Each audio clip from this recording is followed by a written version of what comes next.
We are on again for another session from Dr. Abrams on another interesting topic. And today's topic is immune health. We'll start today with Dr. Abrams just understanding what is the immune system and what do we really mean by immune health.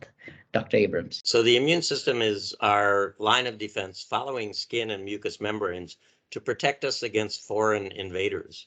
And those foreign invaders are generally microorganisms, viruses, bacteria, fungi.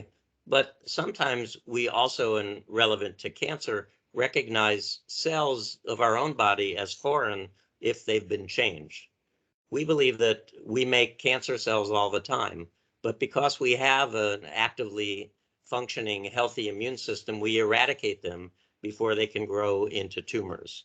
So the immune system itself is a complex network of cells, tissues, organs, and substances that they produce that help the body fight infection and other diseases, included amongst them cancer.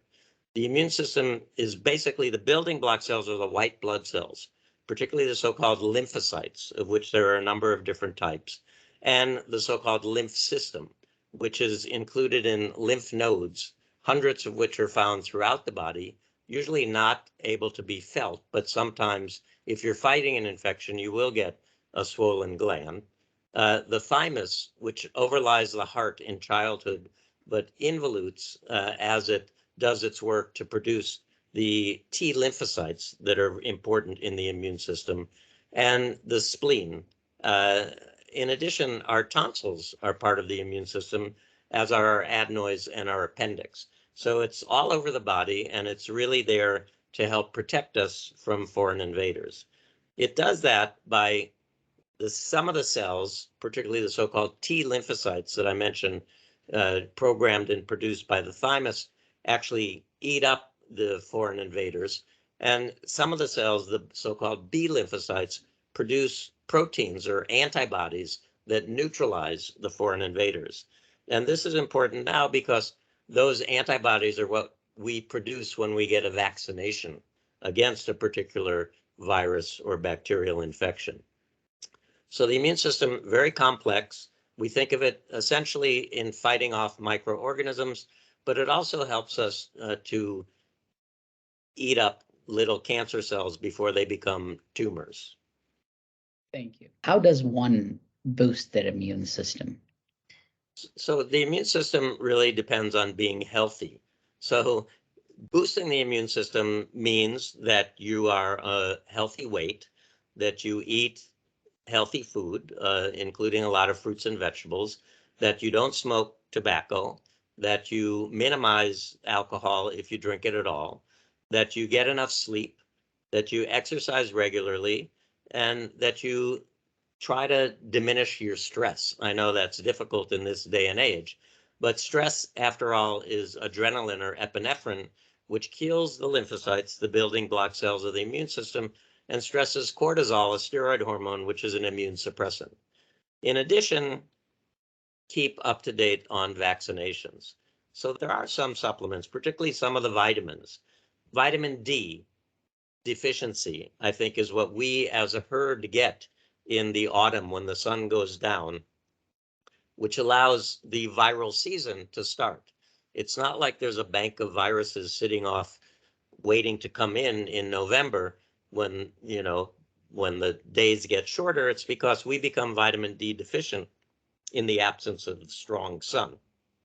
So vitamin D, I think, is important for the immune system. And that's why it's really the only blood test that I check in my cancer patients. Vitamin C, well known, fighting off colds. If you're going to get a cold, take vitamin C. Vitamin C, I think, is an important helper for the immune system, and particularly in association with the metal zinc, which also seems to be necessary for our immune system to work correctly.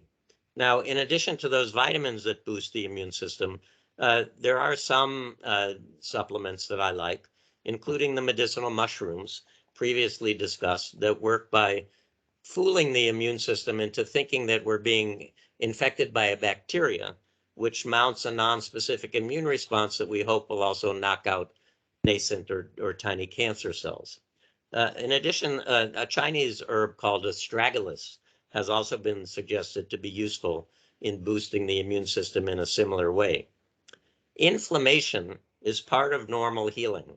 If you cut yourself or have surgery, to heal, you have to turn red, hot, tender, and swollen. That's inflammation. But when inflammation goes on inside of us without provocation, it leads to degenerative diseases of aging, dementia, heart disease, and cancer. And some supplements that decrease inflammation that I like are the omega-3 fatty acids found in fish oil, particularly, as well as turmeric. Turmeric, long known in Indian health food and medicine as an anti-inflammatory. So those are some of the ones that I really like for boosting the immune system. And personally, I think acupuncture, traditional Chinese medicine, but particularly acupuncture has been shown to have some far-reaching immune benefits. So those are some of the things that I recommend to cancer patients that I see in an effort to boost their immune system. Now, this boosting of the immune system is really the theory behind our new immunotherapies, which are so effective and so popular. They're basically unleashing the immune response against cancer, as opposed to knocking cancer out with cell-killing chemotherapy. And the way these work, what cancer cells often produce substances that make them sort of resistant to the immune system, or the immune system is blind and can't see them.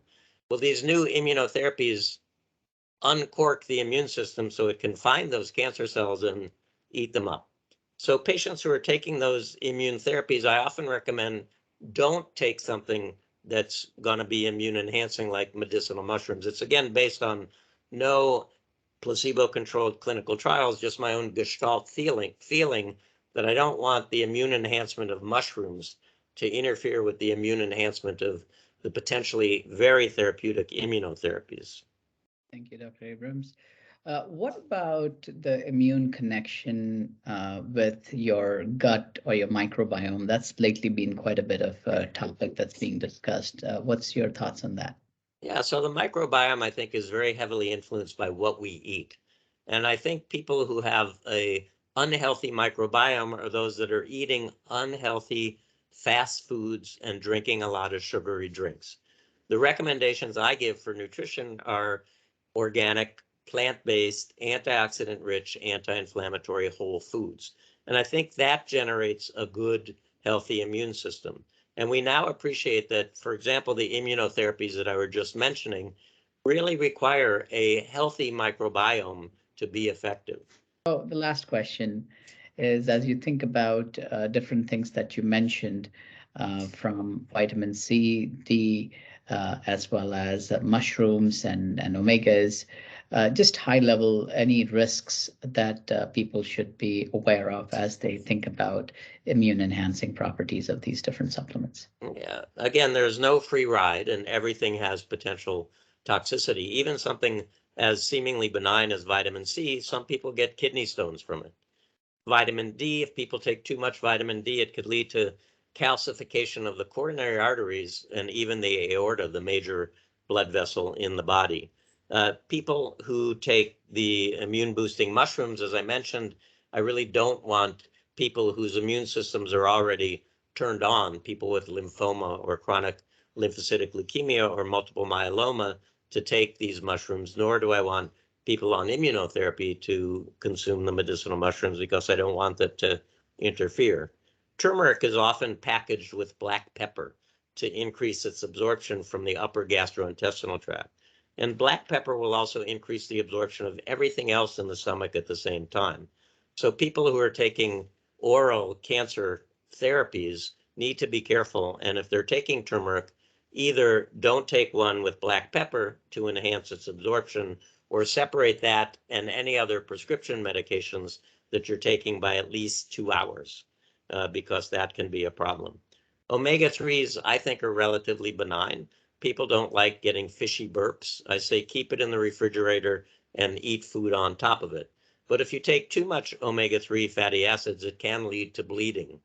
So caution with doses over 4 grams, which I don't usually recommend. So thank you very much again for a wonderful learning experience today, and we look forward to our next session. Thank you.